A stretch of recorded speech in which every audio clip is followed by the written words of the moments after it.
এটা তো তোমার ফোর্থ সাবজেক্ট। জি স্যার। মানে ঐচ্ছিক বিষয়। তুমি ঐচ্ছিক বিষয়ে কি পেয়েছি? এ। খারাপ করলে কোন সাবজেক্টে? ইংলিশে। তোমার ফোর্থ সাবজেক্ট কি ছিল? কম্পিউটার। কি পেয়েছিলে? এ। খারাপ করলে? স্যার গণিত। তোমার ফোর্থ সাবজেক্ট? স্যার পিসি। কি পেয়েছিলে? স্যার এ। খারাপ করলে কোনটাতে? Sir math. এখন তোমাদের ব্যাচটার অবস্থা কি বুঝতে পেরেছো? এটা একটা অ্যাবনর্মাল ব্যাচ। তোমরা ফোর্থ সাবজেক্টে ভালো মার্কস নিয়ে মেইন সাবজেক্টে ফেল করেছো। গুরুত্ব কোন সাবজেক্টের উপর বেশি দেওয়া প্রয়োজন ছিল? মেইন সাবজেক্টের উপর। কিন্তু তোমরা গুরুত্ব বেশি দিয়েছো ফোর্থ সাবজেক্টের উপরে। তো ফোর্থ সাবজেক্টের উপরে আমরা যদি গুরুত্ব বেশি দিই তাহলে কি হবে? মেইন সাবজেক্টে বিপর্যয় নেমে আসবে।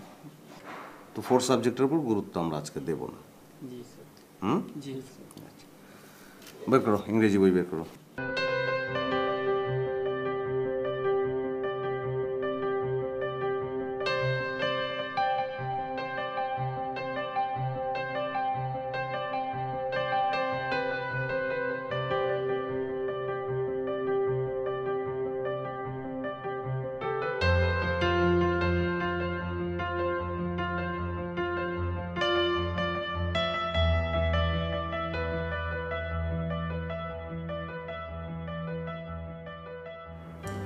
উঠো। উঠো, এখানে শুয়ে আছো কেন? এমনি না, এমনি এখানে শুয়ে থাকতে পারবা না। ওঠো, তোমার স্টুডেন্ট এসে ওঠো। আসুক, তুমি যাও। মানে কি?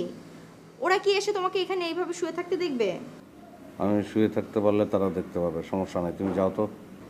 সমস্যা আছে। তুমি যদি এখন না ওঠো আমি কিন্তু তোমাকে কোলে করে নিয়ে যাব। এই যে নিলাম। আরে এগুলো কি?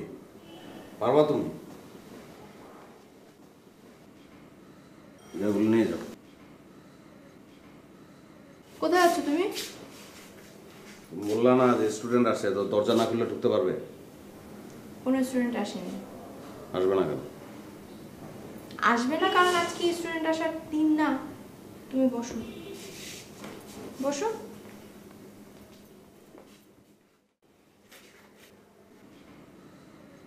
আজকে তুমি স্টুডেন্ট, আমি টিচার। বলো কি বলবো?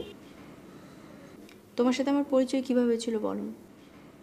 এটা তো তুমিও জানো, ক্যাম্পাসে একজন আরেকজনকে চিনতাম। ক্যাম্পাস থেকে আমরা দুজন দুজনকে চিনতাম, কিন্তু তখন তোমার একটা অ্যাফেয়ার ছিল এবং আমার বিয়ে হয়ে গিয়েছিল। তারপর কিন্তু আমাদের দুজনের মধ্যে দীর্ঘদিন কোনো যোগাযোগ হয় না। যখন আমাদের যোগাযোগ হলো ব্যাংকে, তখন তোমার ব্রেকআপ হয়ে গিয়েছিল, আমার ডিভোর্স হয়ে গিয়েছিল। তখন আমরা কি সিদ্ধান্ত নিয়েছিলাম? নিলাম বিয়ে করবো দুজনে। ইয়েস। এবং বিয়ের সাথে আমরা আরো একটা সিদ্ধান্ত নিয়েছিলাম। সেটা কি? একজন আরেকজনের অতীত নিয়ে খোঁচাখুচি করবো না। তুমি সেই অতীতটার একটা নামও দিয়েছিলা, কি বলো তো? হ্যাঁ, fourth subject. Good, very good. তাহলে আমাদের এই বর্তমান এবং ভবিষ্যতের মতো সুন্দর সুন্দর মেন সাবজেক্টকে বাদ দিয়ে তুমি ফোর্থ সাবজেক্টের পিছনে কেন ছুটছো? আমি একা ছুটছি না, তুমিও ছুটছো। ওকে, ঠিক আছে, আমি আর ছুটবো না, কিন্তু তুমিও ছুটতে পারবা না। তুমি না ছুটলে আমার তো ছোটার প্রশ্নই আসে না। মধ্যরাতে একটা আননোন নাম্বার থেকে ফোন আসতেই পারে, একটা পুরোনো বই থেকে একটা পুরোনো কার্ড এটা বের হতেই পারে। সেই ইস্যু নিয়ে তুমি জাহিদ, তুমি তো আবার শুরু করলে। না, আমি বলছি যে এই অতীতগুলো নিয়ে তো আর না, আমরা এখন থেকে আমাদের ফোর্থ সাবজেক্ট মানে অতীত নিয়ে কোনো রকম কোনো কথা বলবো না। আমাদের ভবিষ্যৎ এবং বর্তমান নিয়ে সবসময় কথা বলবো, ঠিক আছে? Thank you.